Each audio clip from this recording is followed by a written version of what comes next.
Hello student, welcomes again in maths online class at ACA. Student, जैसे आप सबको पता है कि कोविड के कारण ऑफलाइन क्लासेस एक बार फिर ऑफ हो चुकी हैं, लेकिन अपनों को रुकना नहीं है और अपने आगे बढ़ेंगे, लगातार आगे बढ़ेंगे और जितनी भी क्लासेस आपको ऑनलाइन मिलेंगी उनको सीरियसली सिंसियरिटी के साथ स्टडी करेंगे। ओके, डेली वर्क करेंगे, डेली जो आपको शेड्यूल दिया जाएगा उसके अकॉर्डिंग वर्क सेंड भी करोगे, डाउट सेशन होगा उसमें डाउट्स भी क्लियर करेंगे अपन। तो आज अपन स्टार्ट करेंगे, जैसे आपको मालूम है ऑफलाइन में अपन ने चैप्टर नंबर 3 जो था मैट्रिक्स का वो ऑलमोस्ट कंप्लीट सा कर लिया था। एक एक्सरसाइज बची थी बट उसमें कुछ स्टूडेंट एब्सेंट थे, तो इसलिए वापस मैट्रिक्स से स्टार्ट करते हैं। तो आज अपन मैट्रिक्स का इंट्रोडक्शन देखेंगे कि मैट्रिक्स है क्या। तो मैट्रिक्स क्या है, सबसे पहले तो यहां ध्यान देंगे कि मैट्रिक्स और एक होता है मैट्रिसेस। तो मैट्रिक्स तो सिंगुलर फॉर्म है, जबकि मैट्रिसेस क्या है, उसका प्लूरल फॉर्म है। अब मैट्रिक्स होता क्या है, तो पहले तो डेफिनेशन सुन लें एक बार कि matrix is a rectangular table या एरे भी बोलते हैं। Matrix is a rectangular table या array of numbers symbols arranged in rows and column.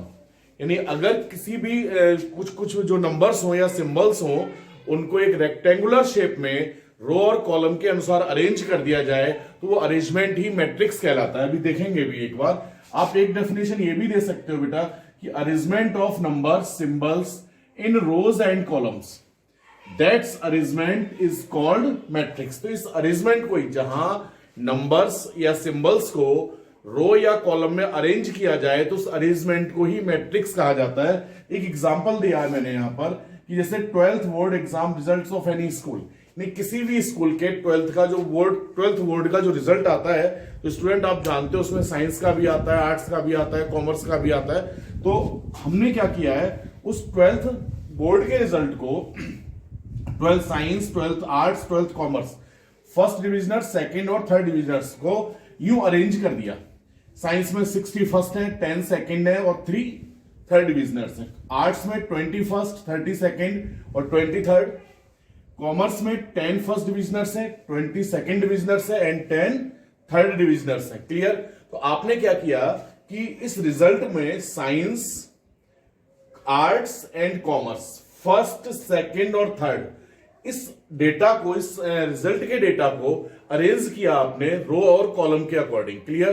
तो ये जो अरेंजमेंट दिख रहा है जिसमें ये जो हॉरिजेंटल लाइंस हैं, ये सारी हॉरिजेंटल लाइंस रो कहलाती हैं।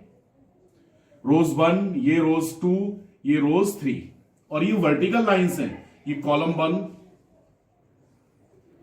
ये कॉलम 2 और ये कॉलम 3। तो आपने क्या किया, ये हॉरिजेंटल लाइंस और कुछ वर्टिकल लाइंस में इसको अरेंज किया, तो ये अरेंजमेंट ही मैट्रिक्स कहलाता है। बट मैट्रिक्स के साथ कुछ रिस्ट्रिक्शंस है। वो रिस्ट्रिक्शंस क्या है कि all the numbers symbols is called entry और एलिमेंट्स ऑफ मैट्रिक्स, कि जो मैट्रिक्स के नंबर्स और सिंबल्स होंगे, जैसे यहां पर ये नंबर्स लिख रखे हैं ना बहुत सारे, ये सारे नंबर्स क्या कहलाते हैं, एलिमेंट्स ऑफ मैट्रिक्स बोला जाएगा इनको, या एंट्री ऑफ मैट्रिक्स कहा जाता है। Elements of matrix written in brackets, और जो एलिमेंट्स या एंट्रीज या सिंबल्स या नंबर्स हैं उन सबको इस ब्रैकेट के अंदर लिखा जाता है। और यहां पर यूं ब्रैकेट अप्लाई करोगे आप तब जाके ये मैट्रिक्स बनेगा, और ब्रैकेट नहीं होगा तो ये मैट्रिक्स नहीं होगा। ध्यान रखेंगे। ओके, तो मैंने लिखा है यहां पर elements of matrix written in brackets, matrix is usually shown by capital letters। जैसे आपने सेट थ्योरी में पढ़ा था, सेट्स को कैपिटल लेटर द्वारा शो किया जाता है, उसी तरह से मैट्रिक्स को भी कैपिटल लेटर द्वारा शो करेंगे। A is a matrix of any data।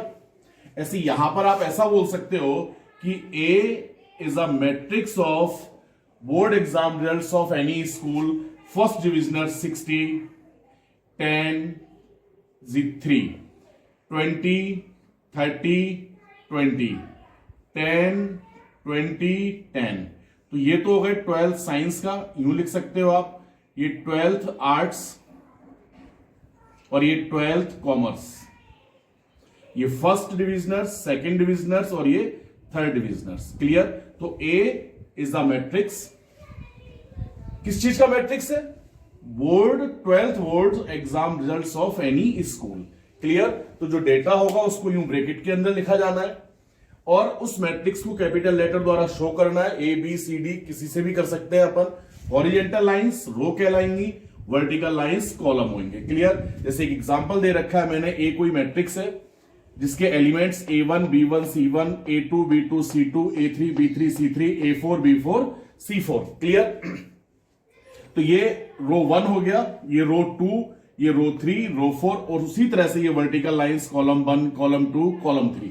तो एक इतना तो समझ में आना चाहिए कि जो मैट्रिक्स है वो सिर्फ अरेंजमेंट है, जहां डेटा को रो और कॉलम के अकॉर्डिंग अरेंज किया जाता है। क्लियर? नोट कीजिए एक बार। हाँ, एक सेकंड बेटा। अब ऑर्डर ऑफ मैट्रिक्स क्या है उसके बाद नोट करेंगे, पहले ऑर्डर ऑफ मैट्रिक्स देख लें। तो ऑर्डर ऑफ मैट्रिक्स में क्या है कि कोई भी मैट्रिक्स दे रखा होगा तो उस मैट्रिक्स को ऑब्जर्व करके आप ये पता कर सकते हो कि उसमें कितने रो हैं और कितने कॉलम हैं। जैसे इसी मैट्रिक्स की बात करें अपन, 1 2 3 4, तो रोज कितने हो गए इसमें? 4। नंबर ऑफ रो इसके कितने हुए? Number of rows is equal to 4। And column 1 2 3, तो number of columns is equal to 3। Clear? तो आप किसी भी मैट्रिक्स को देखकर उसका जो रो है, नंबर ऑफ रोज है, नंबर ऑफ कॉलम से वो पता कर सकते हो। Number of row number of column मालूम होती है, हमको उसका ऑर्डर पता चल जाता है। तो ऑर्डर होता क्या है बेटा? Order of matrix is written as m cross n। नहीं, ऑर्डर किसी भी मैट्रिक्स के ऑर्डर को किस फॉर्म में शो किया जाएगा? m क्रॉस n की फॉर्म में। अब m क्या चीज है? Where m is equal to number of rows in matrix. Clear? And number of columns in matrix. Clear? तो जैसे यहां ये मैट्रिक्स है, इसका ऑर्डर क्या हो गया? पहले रो को लेना है फिर कॉलम को लेना है। तो इसका ऑर्डर क्या हो जाएगा? 4 क्रॉस 3, यानी order of matrix A is equal to 4 cross 3, जिसको यहां शो किया जाता है 4 क्रॉस 3। क्लियर? तो किसी भी मैट्रिक्स का ऑर्डर हम बता सकते हैं अगर उसके रो और कॉलम मालूम हो। तो एक बार वापस रिपीट कर रहा हूं मैं कि मैट्रिक्स क्या चीज है? Arrangement of data in rows and column. Clear? जहां डेटा को रोज और कॉलम में अरेंज किया जाता है उस अरेंजमेंट को ही मैट्रिक्स बोलते हैं अपन। हॉरिजॉन्टल लाइंस रो कहलाती हैं, वर्टिकल लाइंस कॉलम कहलाते हैं, और जो एलिमेंट्स, जो नंबर सिंबल्स है, उनको एलिमेंट ऑफ मैट्रिक्स कहेंगे अपन। और ये एलिमेंट्स ऑफ मैट्रिक्स को इस ब्रैकेट के अंदर लिखा जाता है। क्लियर? नोट कीजिए एक बार।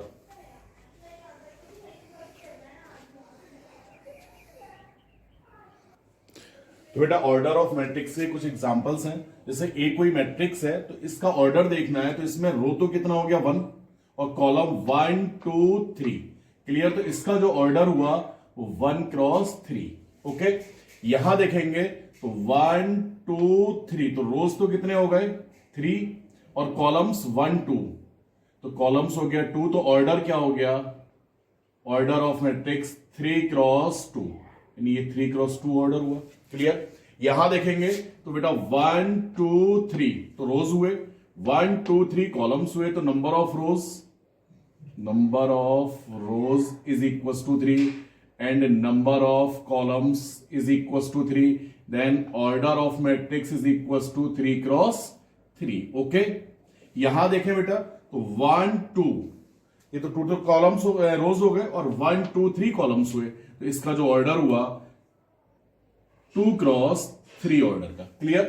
एक बात और नोट करेंगे बेटा, जैसे यहां जो ऑर्डर है 1 क्रॉस 3 है, और इस रोज और कॉलम का जो प्रोडक्ट आ रहा है वो 1 3 जा 3 आ रहा है, यहां 3 2 जा 6 हो रहा है, यहां 3 3 जा 9 हो रहा है, जबकि यहां 2 3 जा 6 हो रहा है। तो जैसे यहां 3 2 जा 6 है, रो और कॉलम का जो प्रोडक्ट है, नंबर ऑफ रोज और नंबर ऑफ कॉलम्स का जो प्रोडक्ट है वो 6 हो रहा है, तो उतने ही एलिमेंट्स भी हैं यहां पर 1 2 3 4 5 6। यहां प्रोडक्ट 9 है तो 9 ही एलिमेंट्स है, यहां प्रोडक्ट 6 है तो 6 एलिमेंट है, यहां प्रोडक्ट 3 है तो 3 एलिमेंट्स है। तो कहने का मतलब यह है कि अगर अपन को किसी भी मैट्रिक्स का ऑर्डर मालूम है तो नंबर ऑफ एलिमेंट्स भी मालूम है।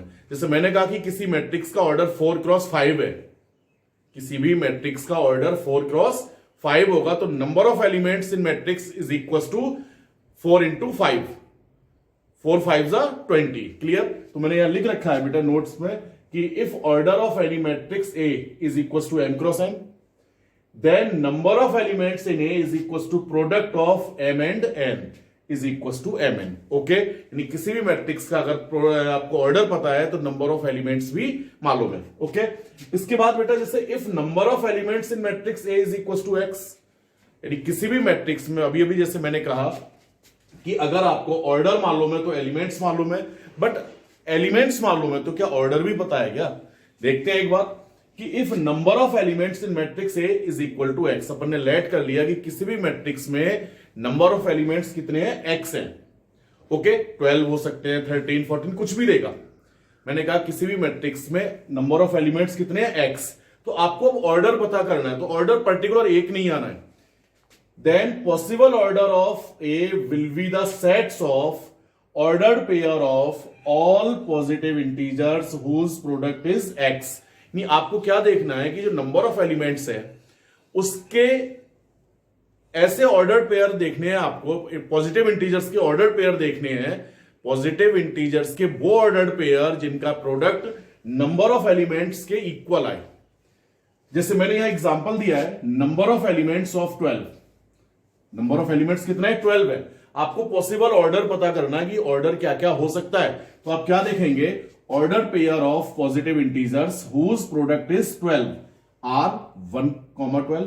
ऑर्डर पेयर तो जानते ही है ना, 2 एंट्रीज होती हैं ब्रैकेट में, तो ऐसी ऑर्डर पेयर लेने हैं जिनमें उन दोनों एंट्रीज का प्रोडक्ट, वो भी पॉजिटिव इंटीजर्स का ही ध्यान रखेंगे, नेगेटिव का नहीं लेना है। ऐसे पॉजिटिव इंटीजर्स के प्रोडक्ट ऑर्डर पेयर देखने हैं जिनका प्रोडक्ट नंबर ऑफ एलिमेंट्स के इक्वल आ रहा हो। तो यहां नंबर ऑफ एलिमेंट्स 12 है, तो 12 के लिए हम ऐसे ऑर्डर पेयर को देखेंगे जो कि पॉजिटिव इंटीजर्स के ऑर्डर पेयर हो, जहां दोनों एंट्रीज का प्रोडक्ट 12 होना चाहिए। तो मैंने लिखा 1,12, 12,1, 2,6, 6,2, 3,4, 4,3। तो ये जितने भी ऑर्डर पेयर्स हैं इन सभी में फर्स्ट और सेकंड एंट्रीज का प्रोडक्ट 12 आ रहा है ना, तो hence possible order of matrix are 1 cross 2, 1 cross 12, 12 cross 1, 2 cross 6, 6 cross 2, 3 cross 4 and 4 cross 3। Okay, तो अगर आपको किसी भी मैट्रिक्स का ऑर्डर मालूम है, नंबर ऑफ एलिमेंट्स मालूम है, नंबर ऑफ एलिमेंट्स मालूम है, तो पॉसिबल ऑर्डर्स पता है। पॉसिबल ऑर्डर्स के लिए क्या करना है, आपको ऐसे ऑर्डर पेयर देखने हैं पॉजिटिव इंटीजर्स के जिनका प्रोडक्ट नंबर ऑफ एलिमेंट्स के इक्वल होना चाहिए। एक एग्जांपल और है कि number of elements is equal to 11। Clear? Then possible order of matrix, तो अब 11 के ऐसे पेयर देखने हैं आपको, ऐसे ऑर्डर पेयर देखने हैं 11 के लिए जिनका प्रोडक्ट 11 आ रहा हो, तो क्या क्या हो सकता है, 1 क्रॉस 11 एंड 11 क्रॉस 1। मैंने आपसे कहा कि अगर number of elements is equal to suppose 20 है, ओके, तो पॉसिबल ऑर्डर्स क्या क्या हो जाएंगे, पॉसिबल ऑर्डर्स ऑफ मैट्रिक्स वो पेयर्स जिनका प्रोडक्ट 20 आ रहा हो, क्या क्या, 1 cross 20, 20 cross 1, 2 cross 10, 10 cross 20, 4 cross 5, 5 cross 4, that's all. तो इस तरह से आप नंबर ऑफ एलिमेंट्स मालूम होने पर ऑर्डर पता कर सकते हो और ऑर्डर मालूम होने पर नंबर ऑफ एलिमेंट्स बता सकते हैं। ओके, नोट कीजिए एक बार।